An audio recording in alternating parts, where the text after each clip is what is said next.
धन्यवाद. यानंतर या ठिकाणी आपण उद्योजक परिसंवादाला सुरुवात करीत आहोत. मी उद्योजक परिसंवादाचे प्रमुख अतिथी आदरणीय उदयजी भोसले सर, आदरणीय कोंडारे साहेब, आदरणीय डॉक्टर संजयजी वायाळ यांना विनंती करतो की आपण व्यासपीठावरती स्थानापन्न व्हावं. त्याचबरोबर यांच्याशी संवाद साधण्यासाठी उज्ज्वल वैद्य मॅडम हे या ठिकाणी संवादक म्हणून या सत्राचं कामकाज पाहतील. मी वैद्य मॅडम यांनाही विनंती करतो की आपण व्यासपीठावरती यावं आणि या उद्योजक परिसंवादाला आपण या ठिकाणी सुरुवात करीत आहोत.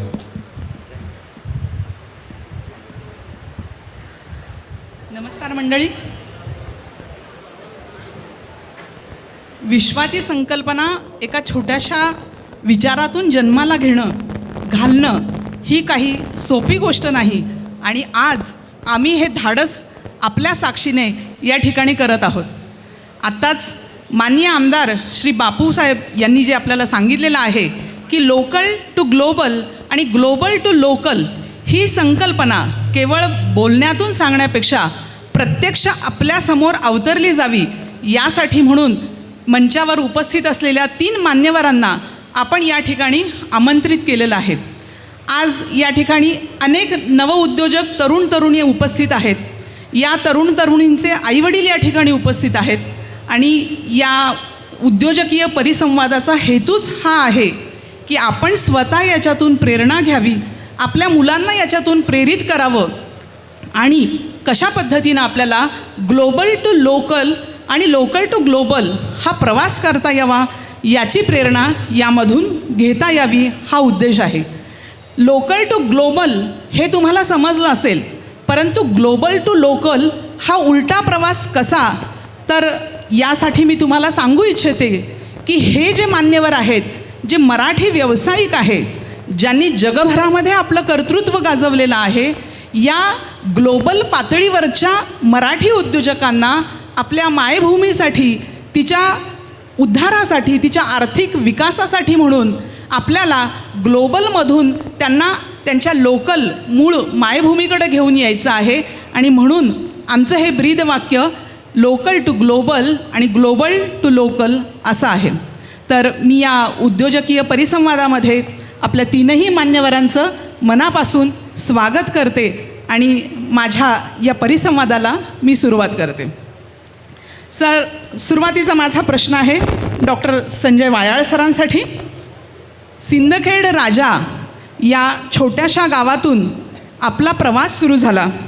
आपले वडील एक सर्वसामान्य शेतकरी आणि या सर्वसामान्य शेतकऱ्याचा हा मुलगा जो खऱ्या अर्थाने रुरल टू ग्लोबल झालेला आहे आणि त्याच्या या ग्लोबल होण्यानंतरसुद्धा आपल्या मातीची ओढ जी आहे जो विसरलेला नाही आणि त्याच माध्यमातून त्यांनी ईशवेद बायोटेक्नॉलॉजी प्रायव्हेट लिमिटेड या कंपनीची स्थापना केलेली आहे.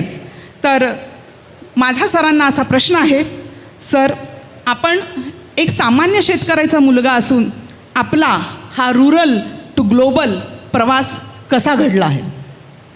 नमस्कार, आवाज येतो आहे ना? नमस्कार. सर्वप्रथम मी बापूंना धन्यवाद देतो की बापूंनी माऊलीच्या दरबारात आम्हाला बोलवलं. माझं आणि आळंदीचं नातं खूप जवळचं आहे, मी थोड्या वेळात त्याच्यात सांगेलच.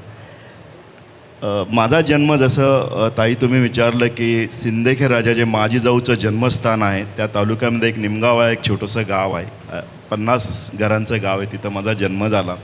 मी एक अल्पभूधारक शेतकऱ्याचा मुलगा आहे. माझं सगळं शिक्षण शेतीत काम करणारे रोज मजुरी करून झालं आणि त्यातली त्यात माझ्या गावात शाळा नव्हती, त्यामुळे माझं 5वीपर्यंतचं जे शिक्षण आहे ते झाडाखाली झालं. त्यानंतर दररोज 10 किलोमीटर जाणे, 10 किलोमीटरने हा प्रवास होता. 5वीत असताना मी आकाशात विमान बघितलं आणि आमचे गुरुजी होते हनुमते सर नावाचे, त्यांना विचारलं की सर मला विमानात बसायचं. आमच्या इकडं विदर्भामध्ये गुरुजींना मास्तर म्हणतात, मास्तर फार हुशार असतात. मास्तरांच्या असं लक्षात आलं की याच्याकडनं अभ्यास करून घ्यायची हीच वेळ आहे. तर मास्तरांनी मला असं सांगितलं की हे विमान अमेरिकेला जातं आणि तेव्हापासून माझ्या डोक्यात असं बसलं की मला अमेरिकेला जायचं आणि त्यांनी मला अमेरिकेला जाण्यासाठी फार अभ्यास करावा लागतो. पण जसं मी म्हटलं की माझी परिस्थिती बेताची असल्यामुळं छोट्याशा गावातच शिक्षण झालं. मी 500 रुपये नाही म्हणून 12वीला ड्रॉपआउट राहिलो. 11वी सायन्सला सिंदखेड राजाला आलो, 500 रुपये म्हणून ड्रॉपआउट राहिलो. त्यानंतर जवळपास वर्षभर मी नंतर 4-5 शेळ्या घेतल्या, त्या सांभाळल्या, शेतातलं जे काय काम असेल.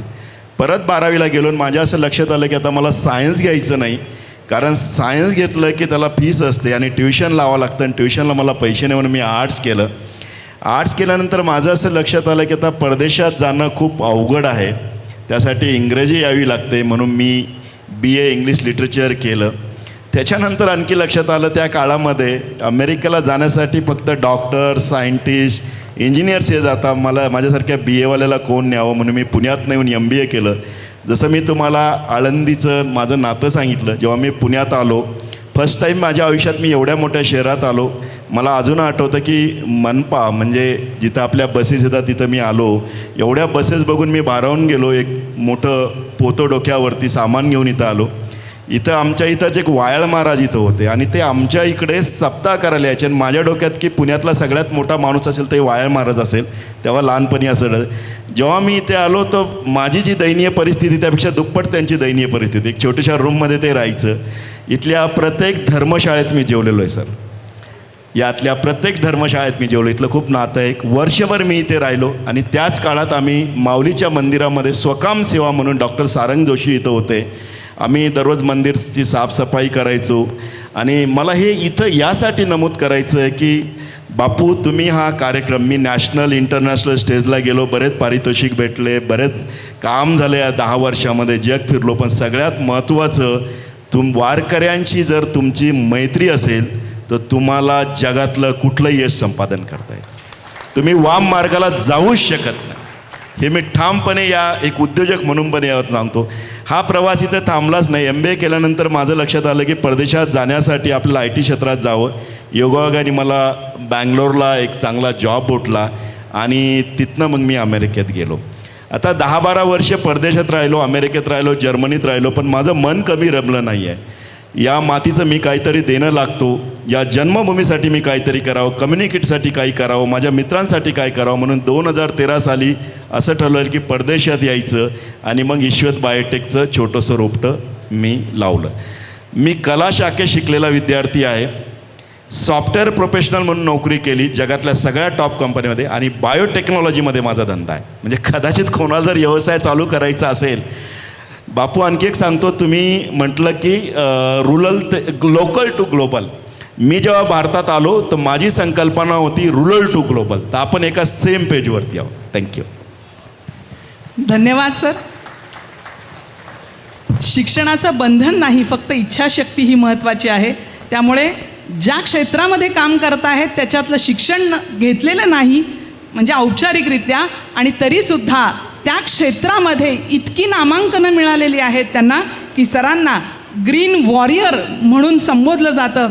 तर आपल्यासमोर सर हे या कष्टाचं, जिद्दीचं एक जिवंत उदाहरण आहे. त्यानंतर मी माननीय श्री उदय भोसले सरांना प्रश्न विचारू इच्छिते. सर, आपण आत्ता आपला परिचय ऐकला. खरं तर ती नावं घेणंसुद्धा अवघड आहे. अशा क्षेत्रामध्ये आपण काम करता. रेडिओ फार्मसी, आपल्याला न्यूक्लिअर सायंटिस्ट हा शब्द तसा परिचयाचा आहे, परंतु आपण जे काम करता तर त्या रेडिओ फार्मसी या विभागामध्ये आपण काम करता. अनेक देशामधील मराठी मंडळांशी आपला सक्रिय सहभाग त्या मंडळांमध्ये आहे. आपण आपल्या कर्तृत्वाने परदेशांमध्ये ठसा उमटवलेला आहे, ज्यामध्ये इंग्रजीसह अनेक भाषा आपण शिकलेला आहात. या भाषा शिकताना म्हणजे खरं बघायला गेलं तर महाराष्ट्रातला आताचा काळ आहे, जसं मगाशी बापू म्हणाले तसं, की जिल्हा परिषद मराठी शाळांची अवस्था अतिशय दयनीय आहे.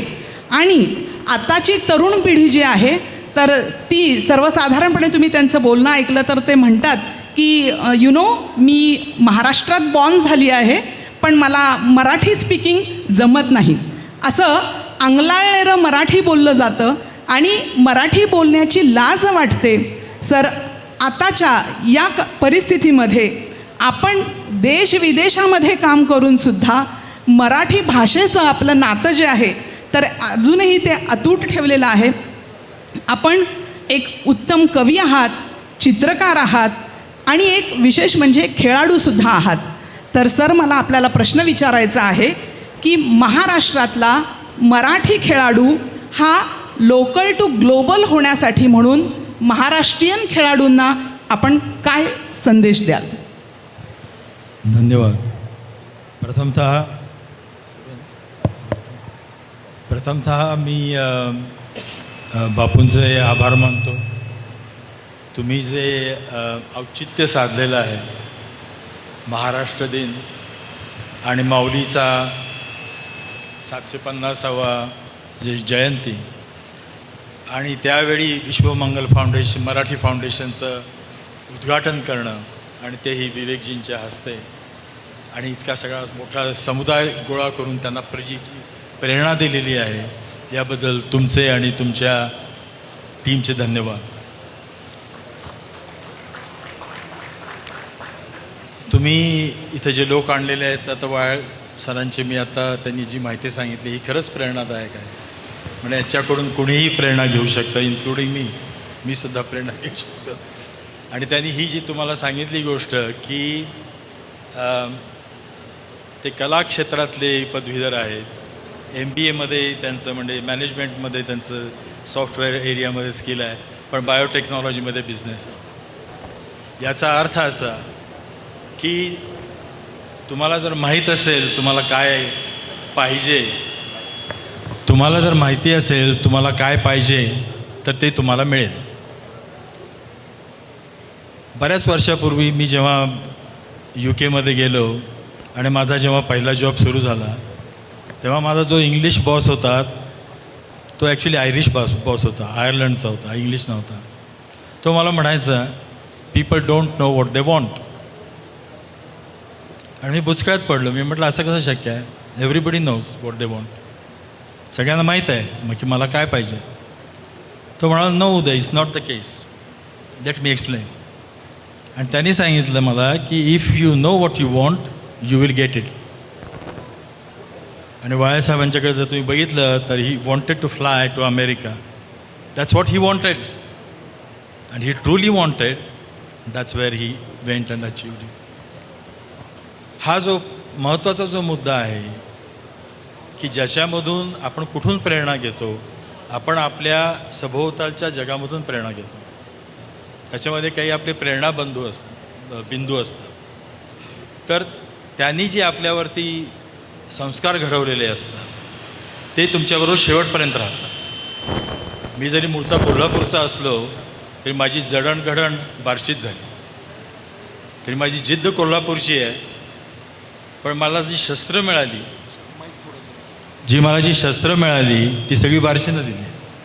त्यामुळे या दोन्ही जागेचा मी उपकृत आहे. या दोन्ही ठिकाणीहून मी प्रेरणा घेतली. आणि एकदा तुम्ही ठरवलं की बाबा मला अमुक गोष्ट करायची आहे, पण ती अगदी तुम्हाला कळकळीनं वाटली पाहिजे. जागेमधले रस्त्यामधली सगळी अडथळे दूर होतात आणि हा एक आश्चर्यजनक प्रवास होता. त्याचवेळी लोकांना मदत करण्याची एक भावना ठेवली पाहिजे जेन्युइनली, आणि त्यामुळे सुद्धा त्याची पण मदत होते. आणि हे मी स्वानुभवाने सांगतो. आता तुमचा स्पेसिफिक जो प्रश्न आहे खेळाडूंच्या बद्दलचा, तर मी बहुतेक योग्य व्यक्ती नाही आहे त्या प्रश्नाचं उत्तर द्यायला. परंतु एकेकाळी मी कॉलेजमध्ये असताना मी ऑर्गनाईज केलं होते की हॉकी टीम. नंतर मला खेळामध्ये बराच इंटरेस्ट होता आणि माझ्या एक गोष्ट लक्षात आली होती की तेव्हा क्रिकेटला फार जास्त महत्त्व दिलं गेलं. आणि त्यामुळं मी माझं महत्त्व जास्त हॉकीमध्ये, बास्केटबॉलमध्ये, या खेळामध्ये घालून. पण हा जो एक बेस असतो आपला खेळाचा, हा फार महत्त्वाचा आहे आयुष्यासाठी. त्याच्यामधून दोन गोष्टी आपल्याला कळतात. एक म्हणजे फेअरनेस, की जग असतं ते त्याच्यामध्ये खेळामध्ये तुम्ही खोटेपणा करू शकत नाही. बाकी सगळ्यामध्ये तुम्ही खोटेपणा करू शकता, पण लांब उडी ती लांब उडी असते, उंच उडी ती उंच उडी असते, सेंचुरी ही सेंचुरी असते. त्यामुळे हा फेअरनेसचा जो प्रकार आहे तो तुमच्यामध्ये बिनतो आणि एक सेल्फ डिसिप्लिन तुमच्यामध्ये येते. आणि ही सेल्फ डिसिप्लिन डेव्हलप करण्यासाठी प्रत्येक खेळाडूला फक्त शारीरिक शक्तीची गरज नसते, तर मानसिक शक्तीची पण गरज असते. माझ्या अनुभवानुसार माझ्या वडिलांनी मला दोन गोष्टी दिल्या. एक म्हणजे मला सगळ्यांशी चांगलं वागायला शिकवलं. दुसरी गोष्ट त्यांनी मला शिकवली, ॲक्च्युली 3 गोष्टी दिल्या. 3 गोष्टी दिल्या. एक म्हणजे सगळ्यांशी चांगलं वागायला शिकवलं. दुसरी गोष्ट दिली ती पहाटे 4 वाजता उठायला सांगितलं. आणि तिसरी गोष्ट म्हणजे मला सूर्यनमस्कार शिकवले.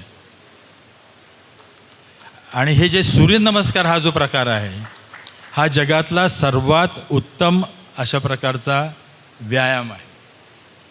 त्याच्यामध्ये मन एकाग्र व्हायला मदत होते, शरीर सफल होतं आणि तुमचा दिवसाचा दिनक्रम असतो तो अगदी सरळ तुम्हाला पार पाडण्याची शक्ती मिळते.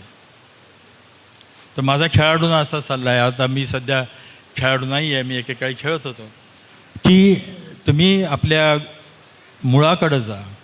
आपल्या मूलभूत संस्कृतीमध्ये जी आपल्याला शस्त्र अवेलेबल आहेत किंवा ज्या कला अवेलेबल आहेत किंवा जी टेक्निक तंत्र अवेलेबल आहे ते तुम्ही वापरा.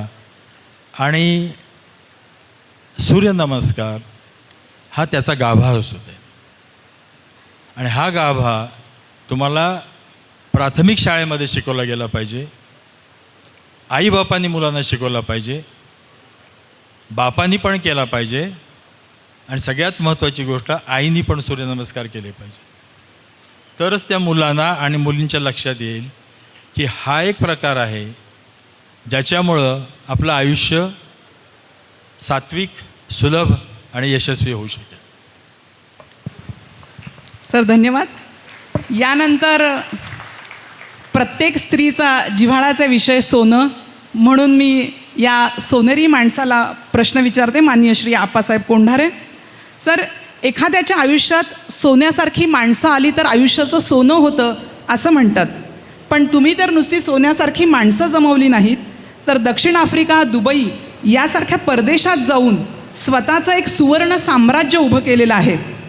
चिखर्डे बार्शी ते दुबईतील सुवर्ण साम्राज्यापर्यंतचा लोकल ते ग्लोबल असा तुमचा हा सोनेरी प्रवास कसा घडला आणि या प्रवासात तुम्हाला कोणता संघर्ष करावा लागला हे आम्हाला थोडक्यात सांगा. सर्वप्रथम मी ज्ञानोबाच्या पावननगरीमध्ये मला निमंत्रित केल्याबद्दल विश्वमंगल फाउंडेशनचं मनापासून मी आभार मानतो. सध्या हे माझं नशीब समजतं की मी पहिल्यांदा ह्या स्टेजवर माऊलीच्या नगरीमध्ये येऊन माझं सुरुवात करतो, हे माझं एक भाग्य समजतं. आणि हे माझं स्टेजवर बोलण्याचा हा पहिलाच प्रसंग असल्यामुळे तर मला थोडा चुकीचा शब्द जरी गेला असेल तर मला माफ असावे. आणि माझं जे आता जे आहे करिअर वगैरे मी आपणास सांगू शकतो की माझी सुरुवात मी चिखळे गावचा असून माझं शिक्षण हे पूर्णपणे प्राथमिक ते माध्यमिक शिक्षण पण चिखळे गावामध्ये झालेलं आहे. माझे आईवडील हे शेतकरी कुटुंबात असल्यामुळे परिस्थिती फार बिकट असल्यामुळे सांगता येत नव्हतं की म्हणजे वर्णन करायचं असं म्हणजे नाही आहे. शेतकरी असल्यामुळे आमच्या वतीमध्ये शिक्षणात म्हणजे ही नव्हतं एवढं की मार्गदर्शन करणार कोणी नव्हतं. शिक्षण प्राथमिक शिक्षण हे मी पण जसं आईवडिलांबरोबर शेतात काम करत पूर्ण केलं. पूर्ण केल्यानंतर ज्यावेळेस सुट्टी असेल का असेल तर रोजानं जात होतो. आईवडिलांची नाजूक परिस्थिती असल्यामुळे राहायला घर नव्हतं. 6 महिने आईवडील शेतात राहायचे, त्यावेळेस आम्ही 6 महिने शेतात राहायचं. आणि ज्यावेळेस 6 महिन्यानंतर गावात राहायचे त्यावेळेस आम्ही बी शिक्षण करत होतो. ते अशा प्रसंगामधून 10वी शिक्षण झालं, 11वी 12वीचं शिक्षण झालं. पण हे मनात माझं वयापर्यंत 17 ते 20 वय झाल्यानंतर एक मला खतखत वाटत होती की आपल्याला घर नाही आहे. आपण 6 महिन्यानंतर शेतात राहतो, 6 महिने गावात राहतो, राहायला घर नाही आहे, जनावरं आणि आम्ही एकाच ठिकाणी राहत होतो.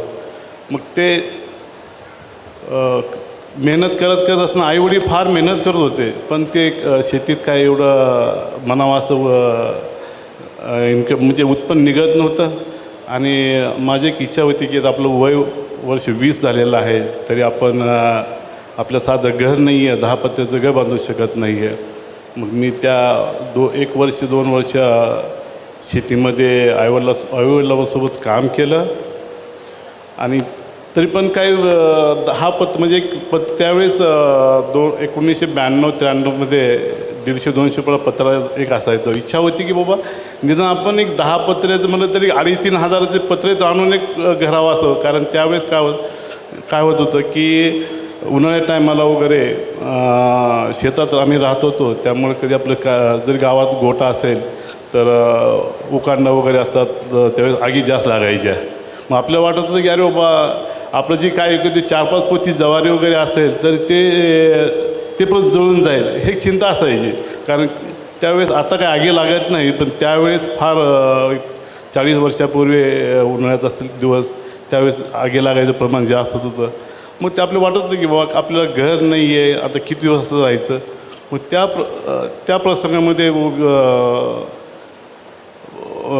त्या प्रसंगामध्ये आपण काय केलं पाहिजे. तर मी रोजाने गेलो, पण रोजानं जात होतो मी. पण त्यावेळेस काय तेवढं 2,500 पण रुपये आपल्याला साचले नव्हते. मग विचार केला आता आपल्याला गाव सोडलं पाहिजे, गाव सोडलं तरच आपलं पुढचं भवितव्य आहे.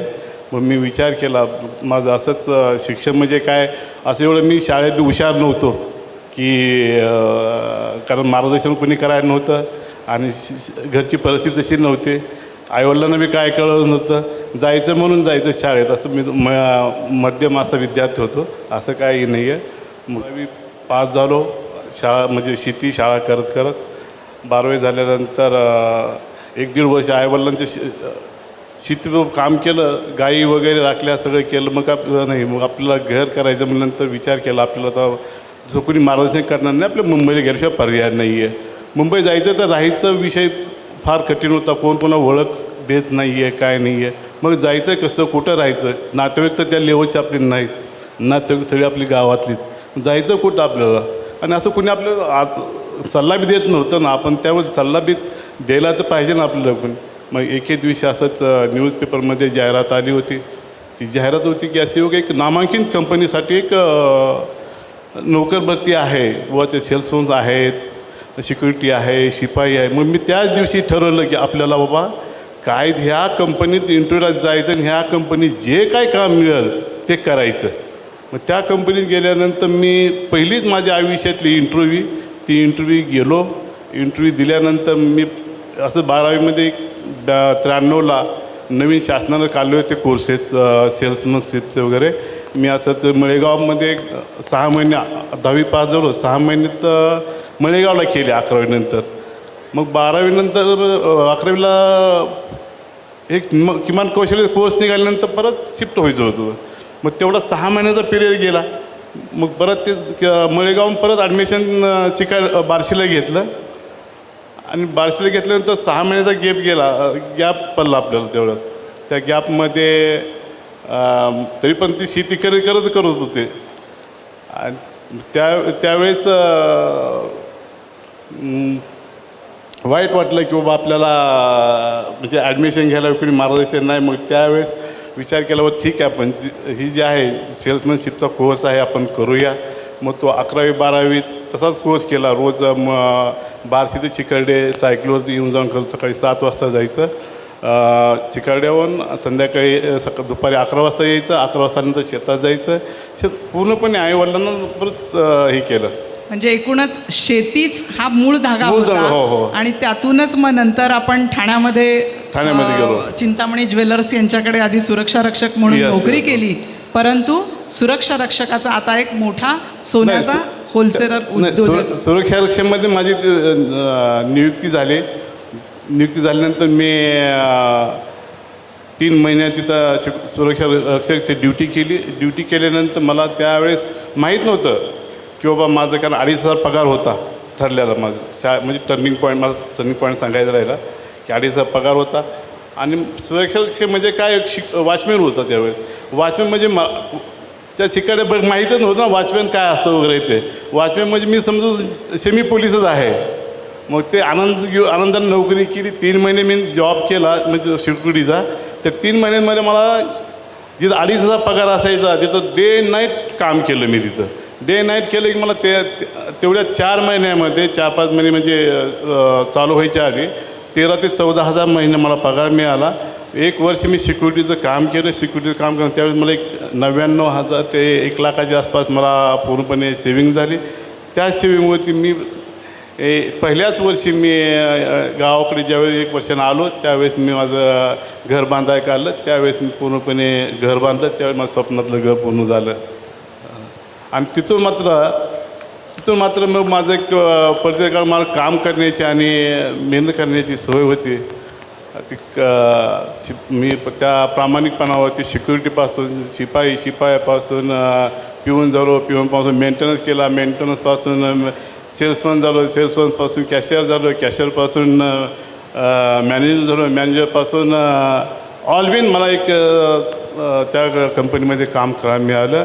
आणि त्या कामाच्या जोरावरतीच मला शेवटी मी त्या डायरेक्टर पदापर्यंत गेलो मी त्या कामाच्या आणि तिथून मला काय शिकायला मिळालं. त्याची मला प्रेरणा आहे.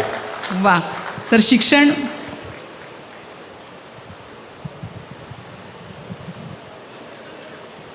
मुलाखतीच्या सत्रामध्ये प्रश्नांचा एक राऊंड कंप्लीट झालेला आहे. एक परिचय या ठिकाणी करून देतो आहे. जे या ठिकाणी संवादक म्हणून काम पाहत आहेत अशा उज्ज्वल अरुण वैद्य यांचा परिचय करून देण्यासाठी मी या ठिकाणी आलेलो आहे. या BSc MA सायकॉलॉजी आणि LLB आहेत. सध्या असिस्टंट कमिशनर स्टेट इंटेलिजन्स विभागात त्या कार्यरत आहेत. त्याचबरोबर पोलीस खात्यामध्ये आत्तापर्यंत ठाणे शहर anti corruption bureau, state intelligence, Mumbai शहर येथे उल्लेखनीय काम मॅडमने केलेलं आहे. आणि एव्हाना आपल्या लक्षात आलेलंच असेल, हा सगळा परिचय सरांनी लिहून दिलेला आहे.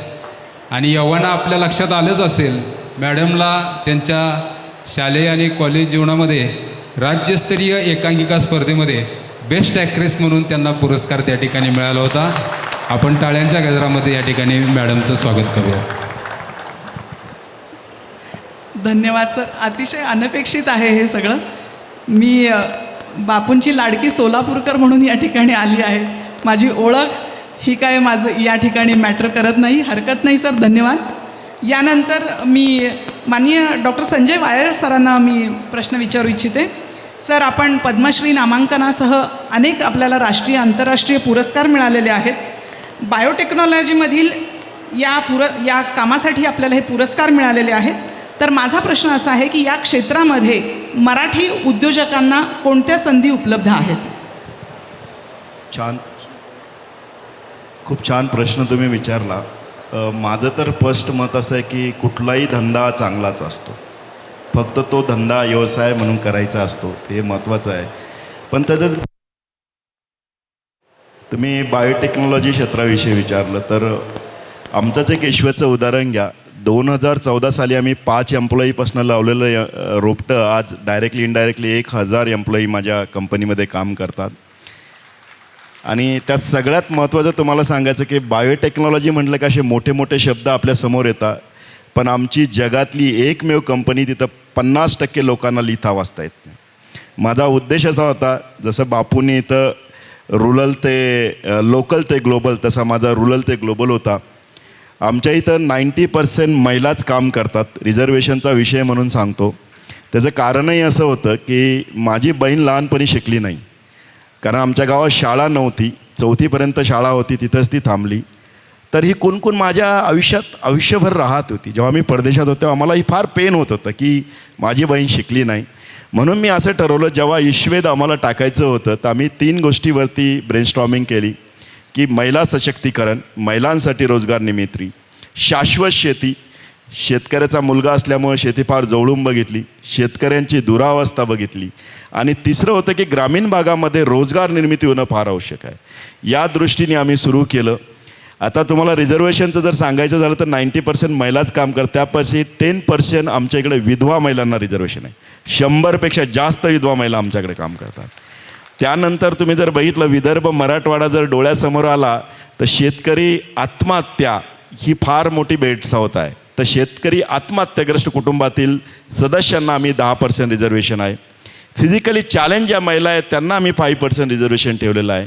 आणि तुम्ही आणखी जर बघितलं की 50-52 वर्ष वय झाल्यानंतर ग्रामीण भागामध्ये महिलांना कामाला सांगत नाहीत. त्याचं कारण आहे वय झालेलं असतं, त्यांना शेतीत काम जमत नाही, म्हणून आमच्याकडे ग्रँड मदर रिझर्वेशनसुद्धा आहे. तुम्ही जर आमच्या प्रिमायसेसमध्ये आला तर सुटाबुटात फिरणाऱ्या महिला ते नऊवारी घालणाऱ्या महिला असतात. आणि एकदम पुन्हा आणखी तुम्हाला आणखी एक महत्त्व सांगतो, आम्ही फक्त शेतकऱ्यांच्या मुलामुलींनीच नोकरीचं. माझ्या कंपनीचा CEO VP त्याचं ॲग्रिकल्चर किंवा शेती बॅकग्राऊंड असणं खूप महत्त्वाचं आहे. मूळ प्रश्न येतो की बायोटेक्नॉलॉजीमध्ये खरोखर वेळ आहे. म्हणजे तुम्ही जर बघितलं की येणारा काळ हा शेतीशी आहे. म्हणजे तुम्ही जर कोविडचा काळ जर बघितला तर या काळामध्ये फक्त फार्मा आणि ॲग्रीज चालत होते. आणि त्यातली त्यात हा जो बायोटेक्नॉलॉजीचा व्यवसाय हा लेबरियस आहे. म्हणजे याला लेबर खूप लागतं. जसं आपल्याकडे IT इंडस्ट्री डेव्हलप झाली, कारण मी पण IT प्रोफेशनल म्हणून काम केलं, तर बऱ्याच वेळा आम्हाला हिणावल्या जायचं की चीप लेबर. आता चीप लेबरला 2 गोष्टी असतात की स्वस्तात मिळणारं लेबर किंवा यांना काही येत नाही असं, पण आपण स्वस्तात मिळणारे लेबर होतो. तसाच IT डेव्हलप झाली. तसा येणारा काळ बापू हा 10 वर्षामध्ये हा बायोटेक्नॉलॉजी ॲग्रिकल्चरचा असणार आहे. कारण हा लेबरियस जॉब आहे. आता जगामध्ये लेबर भेटत नाही, खूप एक्सपेन्सिव्ह आहे. म्हणून तुम्हाला एका प्रामुख्याने सांगतो की आम्ही ज्या क्षेत्रामध्ये काम करतो $68 बिलियन व्यवसाय एव्हरी इयर. $68 बिलियन म्हणजे हा खूप मोठा व्यवसाय आहे. आणि भारतातनं प्रत्येक वर्षी आत्ता जवळपास 300 मिलियन सॅपलिंग्स आपण एक्सपोर्ट करतो. हा मोठा व्यवसाय आहे. तर मला असं तरुणांना इथं नमूद करायचं आहे, पुन्हा एक सांगतो की ॲग्रिकल्चर इंडस्ट्री जर कोणाला व्यवसाय करताल तर हा day 1 पासनं प्रॉफिटेबल इंडस्ट्री. त्याचं कारण असं आहे, हा टॅक्स फ्री आहे. म्हणजे कुठलाही व्यवसाय तुम्ही टाकला तर 30% त्याला तुम्हाला टॅक्स भरावा लागतो. तर टॅक्स भरायची जरूरत नाही. आणि सगळ्यात महत्त्वाचं, ज्या तळागाळातल्या माणसाला तुमची मदत करण्याची इच्छा आहे किंवा त्याला तुम्हाला नोकरी देण्याची इच्छा आहे, तर ॲग्रिकल्चर सेक्टरमध्ये हे काम होऊ शकतं. आणि ग्लोबल लेवलला फार फार संधी आहेत. थँक्यू. संजय सरांनी माझ्या पुढच्या पण प्रश्नाचं उत्तर दिलेलं आहे. महिलांना 90% आरक्षणाच्या मागची प्रेरणा काय आहे, तर ते त्यांनी आपल्या बहिणीची प्रेरणा ह्याच्यामध्ये आहे हे आपल्यासमोर सांगितलेलं आहे. यानंतर मी माननीय उदय सरांना प्रश्न विचारू इच्छिते. सॉरी, मध्ये इंटरप्ट करतो. एकच प्रश्नाचं उत्तर द्या. तुम्ही पद्मश्रीचा नमूद केलं तिथं, तर एक छोटीशी हे सांगतो की जेव्हा मी परदेशात जाण्यासाठी फार धावपळ करत होतो परिस्थिती वाईट असल्यामुळे, आणि जेव्हा परदेशातनं परत यायचं, तर मी स्वित्झर्लंड, मी तेव्हा जर्मनी होतो, परत आलो. आणि मी असं एक दिवस घरी बसल्यानंतर आमच्या घरी चर्चा चालली की मी भारतामध्ये परत जाणार, काहीतरी करणार. तर माझी मुलगी बसलेली होती, ऐकत होती. आणि सहज मी बोललो की पप्पा तुम्ही काय करणार आहेत? म्हणलं मी गावी जाऊन शेतकरी होणार आहे. तर माझी मुलीचं वाक्य मला अजून आठवतं की पप्पा we are going back to India doesn't matter, पण डोंट बी द फार्मर. म्हणजे तुम्ही शेतकरी होऊ नका. मी म्हटलं अरे का, असं का तुला वाटतं की शेतकरी होऊ नका? तर म्हणली मी माझ्या वर्गातल्या मित्रांना काय सांगणार की माझे पप्पा आता मल्टीनॅशनल कंपनीत काम करत नाही, शेतकरी. म्हणजे ही शेतकऱ्यांची दुरावस्था आहे. पण तुम्हाला सांगतो 2018 साली मला मोस्ट इन्स्पायरिंग CEO ऑफ इंडियाचा अवॉर्ड देण्यात आला. आणि तेव्हा माझ्या मुलीने फोन केला परदेशात नाही की पप्पा हे होऊ शकतं. तसंच पद्मश्रीचा झालं की मला फोन आला की तुम्हाला पद्मश्रीसाठी नॉमिनेट केलं, पण कोविडच्या काळात पद्मश्री झाले नाही. मी ते विभागीय आयुक्त त्यांना परत फोन केला की सर हे काहीतरी चुकीने फोन आला. तर ते हिंदी भाषेत आले, अरे नाही भाई तुम्हारे लिए तुम्हारा काम बहुत अच्छा आहे. तर मला असं इथं नमूद करायचं आहे की तुम्हाला जे काय पुरस्कार नॅशनल इंटरनॅशनल किंवा नॉमिनेशन होतं, तर त्यांनी माणूस फार मोठा होत नाही, पण ही तुमच्या कामाची पावती होती. तशीच बापू मला खूप आंतरराष्ट्रीय राष्ट्रीय पुरस्कार भेटले, पण आज तुम्ही जो हा सत्कार इथं केला, कारण आळंदीच्या म्हणजे माझ्या खूप इथं भावना आहेत, तो या सगळ्यातला मोठा सत्कार मी असं मानेल. पुन्हा बापू तुम्हाला आणखी एक सजेशन देतो जस्ट की तुम्ही लोकल ते ग्लोबल हा जे कन्सेप्ट घेतला, तर मला असं वाटतं की तुम्ही लोकल ते ग्लोबल दिंडी करा. आपण सगळे वारीत जाऊया, सगळ्या उद्योजकांना जगभरातनं बोलूया आणि लोकल ते ग्लोबल या वारीला नाव देऊ. आणि आपले वारकरी संप्रदायातली जेवढी काय मंडळी आहेत त्यांच्यासोबत आपल्याला वेळ घालवण्याचा हे येईल. सॉरी मी मध्येच बोललो, जस्ट बोलायचं एक सजेशन द्यायचं म्हणून बोललो. थँक्यू. Thank you sir. माझा उदय सरांना प्रश्न आहे सर. आपण ज्या रेडिओ फार्मसी या क्षेत्रामध्ये किंवा न्यूक्लिअर मेडिसिन या क्षेत्रामध्ये काम करत आहात, तर त्यामध्ये मराठी नवयुवकांना कशी संधी आहे हे आपण आपल्याला थोडक्यात सांगावं. आता हा रेडिओ फार्मसी हा जो ही जी क्रिया आहे, प्रक्रिया आहे, त्याच्यामध्ये याचा मेन महत्त्वपूर्ण ॲप्लिकेशन त्याचं जे आहे उपयोग जो होतो तो कॅन्सर ट्रीटमेंटसाठी होतो. आणि याच्यासाठी तुम्हाला सुरुवातीला रेडिओ ॲक्टिव्ह न्यूक्लियाइड्स लागतात, ज्याला आपण किरणोत्सर्गी तत्त्व म्हणतो, ते लागतात. तर हे technologically very high capital business आहे. आता मोदींनी परवा एक मोठी अनाऊन्समेंट केली की मेडिकल रेडिओ आयसोटोप्स प्रोडक्शनसाठी त्यांनी तामिळनाडूमध्ये एक नवीन रिॲक्टर स्थापन करायचा सुरू केलेला आहे. याचा अर्थ असा की ही काळाची गरज आहे. जरी त्याचा शेवट जरी टेक्नॉलॉजिकली व्हेरी ॲडव्हान्स असला तरीसुद्धा त्याच्यामध्ये बरेचसे जागा असतात. सप्लाय चेन ही एक फार महत्त्वाची गोष्ट आहे. आणि बाळासर तुम्हाला सांगतील, हे पण सांगतील. आणि त्याच्यामध्ये त्याची रिलायबिलिटी, त्याची शाश्वती, आणि जागतिक वातावरण बदलतं, युद्ध होतात, संसर्गजन्य रोग येतात. यावेळी एखाद्या आजारी माणसाची गरज वेळेच भागली पाहिजे, याच्यासाठी जी उपयोजना लागते, याच्यासाठी तुम्हाला स्ट्रक्चर्स असावे लागतात. एक प्रकारचे लागेबांधे त्या समाजामध्ये असावे लागतात की ज्यांच्याकडं ज्ञान आहे, त्याबद्दल अनुभव आहे. आणि हे सगळं त्याला कमीत कमी खर्चामध्ये कसं करता येईल याचं गमक जेवढं भारतीयांना कळतं, जेवढं मराठी माणसाला कळतं, ते बाकीच्या लोकांना कळणं अवघड आहे. आणि यांनी सांगितल्याप्रमाणे वायसरांनी की यातल्या बऱ्याचशा गोष्टी ज्या असतात त्या लेबर ड्रिव्हन असतात. त्याला माणूसबळ लागतं, किंवा आपण माणूस आणि स्त्रीबळ लागतं असं म्हणतो. त्यामुळं आपल्याकडं हा जो मूळचा एक फायदा आहे की आपल्याकडं एक तरुण वर्ग खूप मोठा आहे, सुशिक्षित आहे, आणि त्यांना प्रेरणा देण्याचं काम जर यासारख्या फाउंडेशननी केलं आणि ते जर कनेक्शन करून आणली बरोबर, तर तुम्हाला वेगवेगळ्या बिझनेसमध्ये, फक्त न्यूक्लिअरच नाही तर इतर बिझनेसमध्ये सुद्धा सप्लाय चेन बांधणे हे जमेल. आणि ते रिसोर्सेस पण आपल्याकडे आहेत. नक्कीच सर. यानंतर माननीय कोंढारे सरांना माझा प्रश्न आहे सर. विश्वमंगलच्या आवाहनाला प्रतिसाद देऊन आपण आपल्या जन्मभूमीसाठी जन्मभूमीच्या सर्वांगीण विकासासाठी कोणती जबाबदारी उचलू इच्छिता?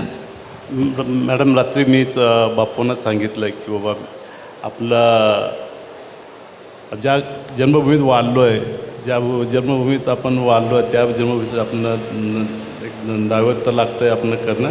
ते शाळा असेल, स्मशानभूमी असेल, वृक्षारोपण असेल, त्या नक्कीच माझं योगदान राहणार. आणि नक्की त्यामध्ये मी सहकार्य आणि जे काय असेल ते दत्त घेण्याचं मी तुम्हाला ह्या स्टेजवरती सांगतो आणि करून देतो. एकदा सर्वांनी जोरदार टाळ्यांमध्ये कोंढारे सरांचे आभार मानायचे आहेत. विश्वमंगलच्या प्रतिसादाला त्यांनी साथ दिलेली आहे आणि या विश्वमंगलच्या माध्यमातून कोंढारे सरांनी त्यांचं गाव जे आहे ते सर्वांगीण विकासासाठी दत्तक घेण्याचं आश्वासन दिलेलं आहे. गावातील मुलींची शाळा, वृक्षारोपण आणि स्मशानभूमीची डेव्हलपमेंट जे आहे तर कोंढारे सर करणार आहेत. यानंतर तिन्ही मान्यवरांना माझा शेवटचा प्रश्न आहे. थोडक्यामध्ये तिन्ही मान्यवरांनी म्हणजे लोकांना संबोधित करायचं आहे की आपण विश्वमंगलच्या पुढील यशस्वी वाटचालीसाठी काय सल्ला देऊ इच्छिता? वायाळ सर.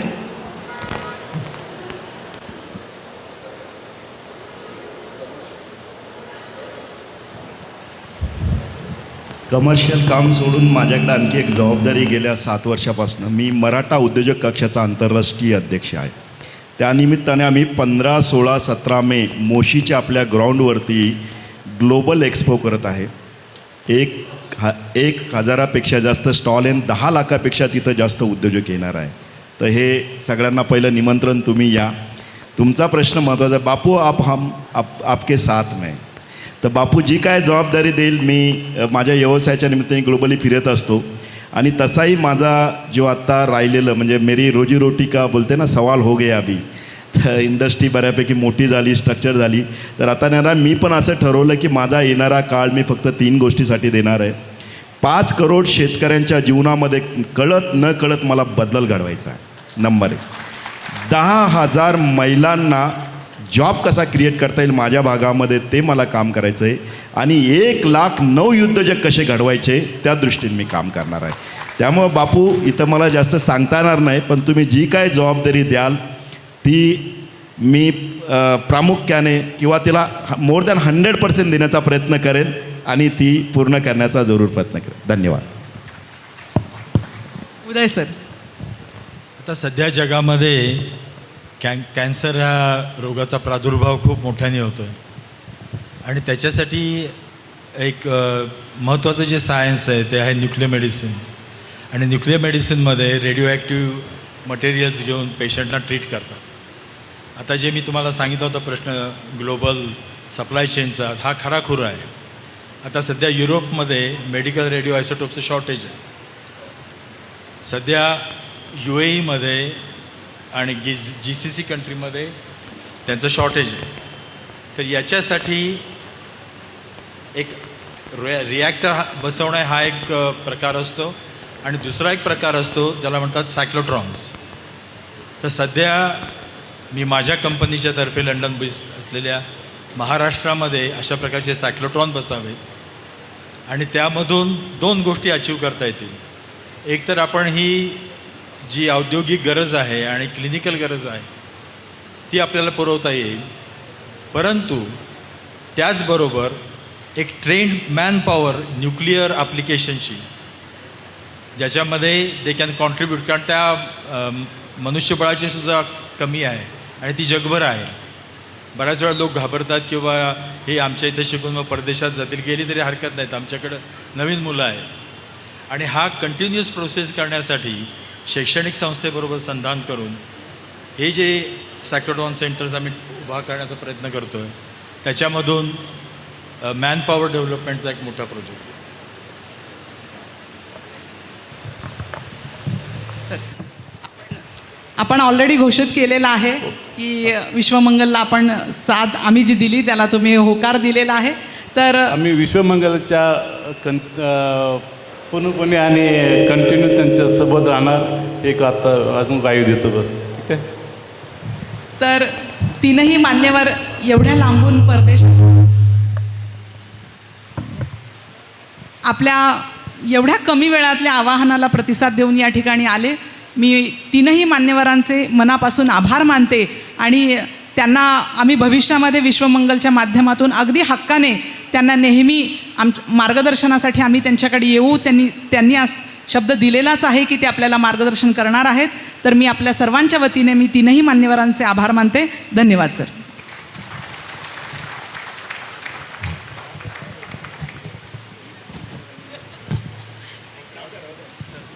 हॅलो.